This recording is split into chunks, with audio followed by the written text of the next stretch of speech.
Good morning. It is August 8th. Today we're going to be reading Ezra 7 1 through 8 20, 1 Corinthians 4 1 through 21, Psalms 31 through 12, and Proverbs 20, 28, and 30. Every morning or every day, we like to do the Lord's Prayer, so if you will, join in with me, I greatly appreciate it. Our Father who art in heaven, hallowed be thy name. Thy kingdom come, thy will be done on earth as it is in heaven. Give us this day our daily bread. Forgive us our trespasses, as we forgive those who trespass against us.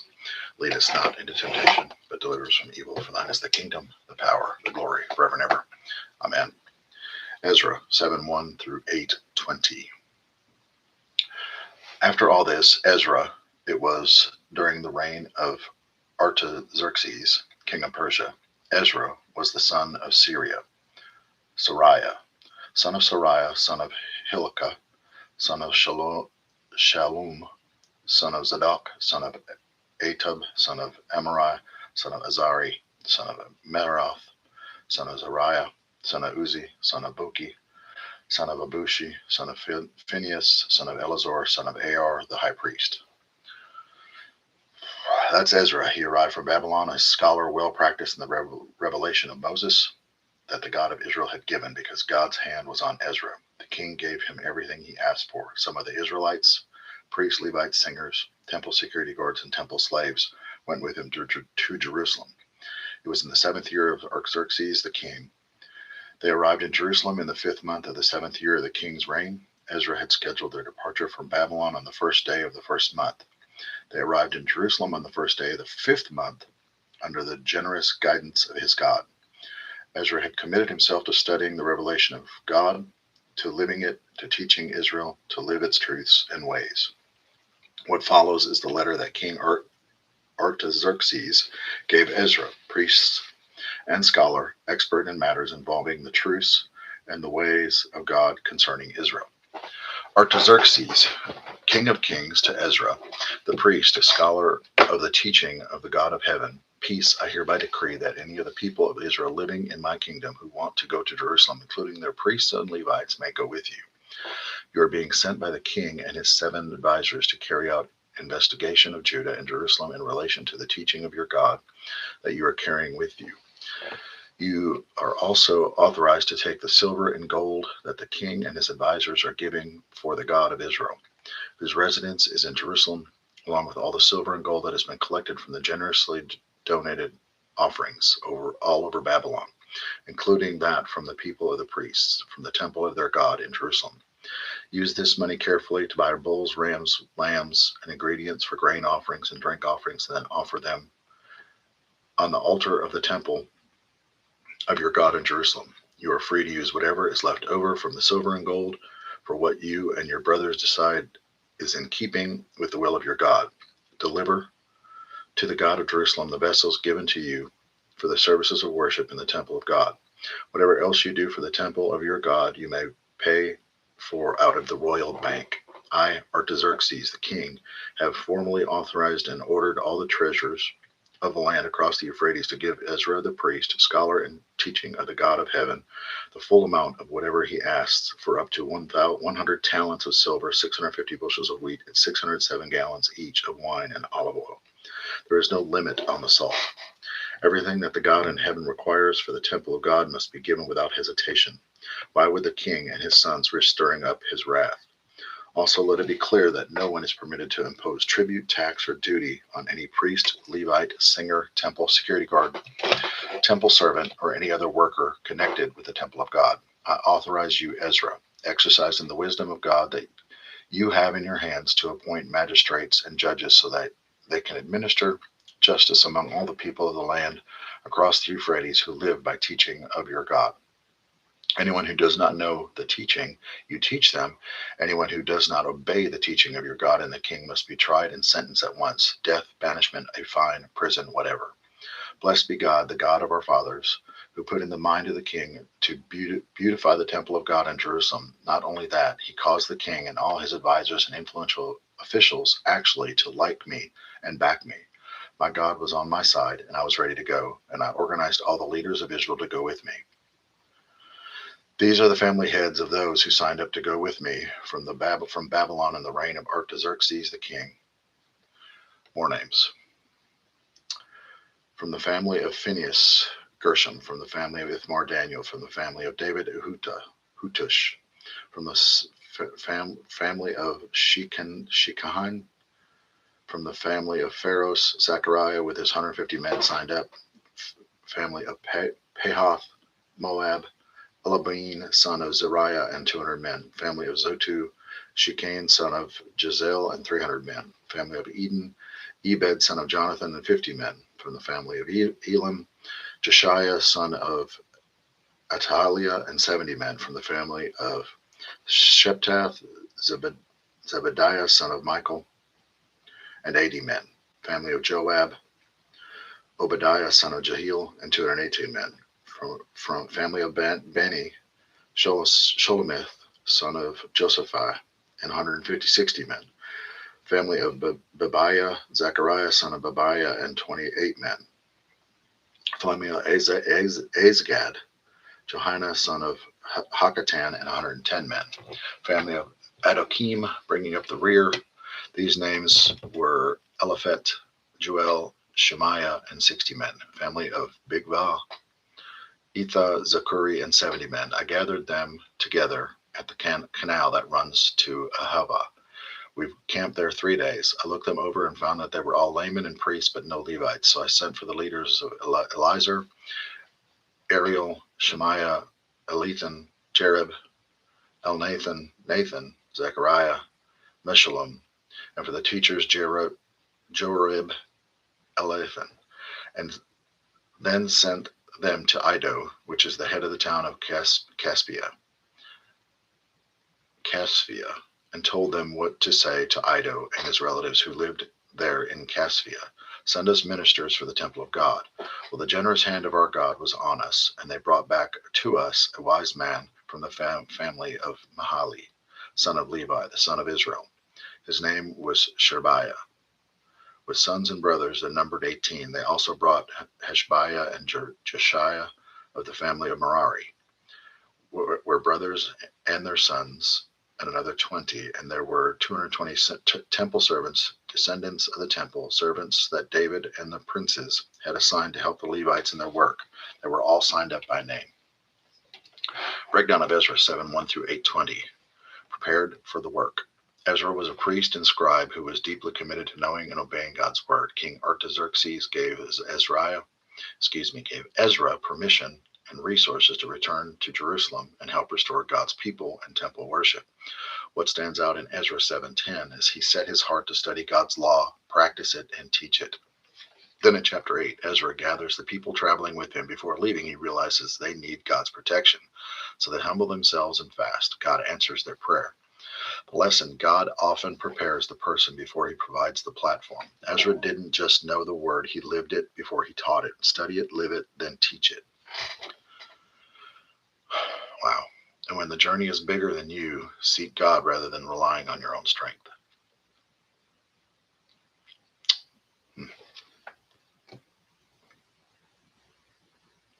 Before realizing he needs God's protection, so they humble themselves and fast, God answers their prayer. Try not to get emotional here. This is good. 1 Corinthians 4:1 through 21. Don't imagine us leaders to be something we aren't. We are servants of Christ, not his masters. We are guides in God's divine secrets, not security guards posted to protect them. The requirements for a good guide are reliability and accurate knowledge. It matters very little to me what you think of me, even less where I rank in popular opinion. I don't even rank myself. Comparison in these matters are pointless. I'm not aware of anything that would disqualify me from being a good guide to you. But that doesn't mean much. The master makes that judgment. So don't get ahead of the master and jump to conclusions with your judgments before all the evidence is in. When he comes, he brings out in the open and the place and evidence all kinds of things we never even dreamed of. Inner motives and purposes and prayers. Only then will any one of them get to hear well done of God. All I'm doing right now, friends, is showing how these things pertain to Apollos and me. so that you will learn restraint and not rush into making judgments without knowing all the facts. It's important to look at things from God's point of view. I would rather not see you inflating and deflating reputations based on mere hearsay.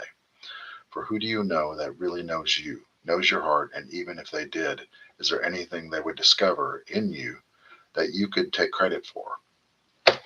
Is it everything you have and everything you are sheer gifts?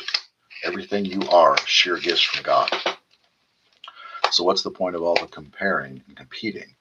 You already have all you need. You already have more access to God than you can handle without bringing either Apollos or me into it. You're sitting on top of the world, at least God's world, and we're right here, right there, sitting alongside you. It seems to me that God has put us to bear his message on stage in a theater in which no one wants to buy a ticket. We're something, we're something everyone we are something everyone stands around and stares at, like an accident in the street. We are the Messiah's misfits. You might be sure of yourselves, but we live in the midst of feralities. Feralities. That's a word I don't say. And uncertainties. You might be well thought of by others, but we're most likely kicked around. Much of the time, we don't have enough to eat. We wear patched and threadbare clothes. We get doors slammed in our faces, and we pick up odd jobs anywhere we can to eke out a living. When they call us names, we say, God bless you. When they spread rumors about us, we put in a good word for them. We're treated like garbage and the leftovers that nobody wants, and that's not getting any better. I'm not writing all this as a neighborhood scold to shame you. I'm writing as a father to you, my children. I love you and want you to grow up well, not spoiled. There are a lot of people around who can't wait to tell you what you're doing wrong, but there aren't many fathers willing to take the time and effort to help you grow up. It was as Jesus helped me proclaim God's message to you and I became your father. I'm not, asking you to do anything I'm not already doing myself. This is why I sent Timothy to you earlier. He is also my dear son and true to the master. He will refresh your memory on the instructions I regularly give all the churches on the way of Christ. I know there are some among you who are so full of themselves they never listen to anyone, let alone me. They don't think I'll ever show up in person, but I'll be there sooner than you think, God willing, and then we'll see if they're full of anything but hot air. God's way is not a matter of mere talk, it's an empowered life. So how should I prepare to come to you? As a severe disciplinarian who makes you walk the line, or as a good friend and counselor who wants to share heart to heart with you? You decide. 1 Corinthians 4, 1 through 21, faithful, not impressive. Paul reminds the Corinthians that Christian leaders are servants of Christ and stewards of God's mysteries. The standard isn't popularity, appearance, or what people think, it's faithfulness. Paul also warns against pride. Some believers were acting as though they had already arrived when Paul describes the hardships and sacrifices he endured for Christ. Then Paul speaks like a spiritual father. I warn you, not as my beloved son. He wants him to imitate his example, not merely listen to his words. The lesson: God isn't asking us to impress people. He's asking us to be faithful. Character matters more than recognition, obedience more than applause, and humility more than status. Psalms 30, 1 through 12. I give you all the credit, God. You got me out of this mess. You didn't let my foes gloat. God, my God, I yelled for help, and you put me together. God, you pulled me out of the grave, gave me another chance at life. When I was down and out, all you saints, sing your hearts out to God. Thank him to his face. He gets angry once in a while, but across a lifetime there's only love. The nights of crying your eyes out give ways to days of laughter. When things were going great, I crowed. I got it made. I crowed. I got it made. I'm God's favorite. He made me a king of the mountain. Then you looked the other way, and I fell to pieces. So I called out to you, God, I laid my case before you. Can you sell me for profit when I'm dead? Auction me off at a cemetery yard sale. When I'm dust to dust, my songs and stories you won't sell. So listen and be kind. Help me out of this. You did it. You changed wild lament into whirling dance. You ripped off my black mourning band and decked me with wildflowers. I'm about to burst with song. I can't keep quiet about you, God, my God. I can't thank you enough. Psalms 30, 1 through 12. Weeping doesn't get the last word. David begins by praising God because God lifted him up when he was in trouble. He acknowledges that God's anger is temporary, but his favor lasts much longer. One of the most powerful verses is, weeping may endure for a night, but joy comes in the morning. That's good. There's a good song about that. David had experienced pain, but he also experiences God's restoration. His response wasn't to keep silent, it was to praise God. Restoration. That's good. Your current season does not have to define your future. Pain has a season, but God's faithfulness is greater than the season. There may be nights of weeping, but God can turn mourning into a dance and sorrow into praise. That's good. Man, that's timing. The timing, y'all.